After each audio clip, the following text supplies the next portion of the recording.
শুরুর দিকে আপনি বলেছিলেন বিচার সংস্কার তারপর নির্বাচন, কিন্তু ইদানিং আপনি খুব দ্রুত নির্বাচন চাচ্ছেন কেন? রাইট, এইটাও দেখেন একটা অনেকে কিন্তু অপব্যাখ্যা করে আসছে। কারণ হচ্ছে এটা যেটা বলে রাজনীতিতে অনেক ক্ষেত্রে প্রতিদ্বন্দ্বীর বা প্রতিপক্ষের চরিত্র হনন বা ক্যারেক্টার অ্যাসাসিনেশন, বিশেষ করে আমি কয়েকজনে শুনেছি এটা একটা ন্যারেটিভ দাঁড়ানোর চেষ্টা হচ্ছে যে ভিপি নূর অবস্থান বারবার বদল করে, মানে বলা হচ্ছে আপনি বিএনপির সাথে বৈঠকের পরে আপনার মতামত বদলেছেন বা আপনার যে অবস্থান সেটা বদলে দিয়েছেন। ইভিন এমন বলেছে সকাল বিকাল বদলে।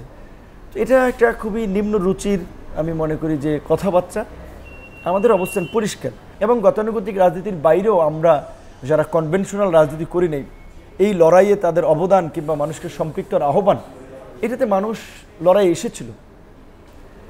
সেই কারণে আমরা বলেছিলাম যে এই মানুষের আকাঙ্ক্ষার বাস্তবায়নে এই অন্তর্বর্তীকালীন সরকারকে জাতীয় সরকারের রূপ দেওয়া দরকার।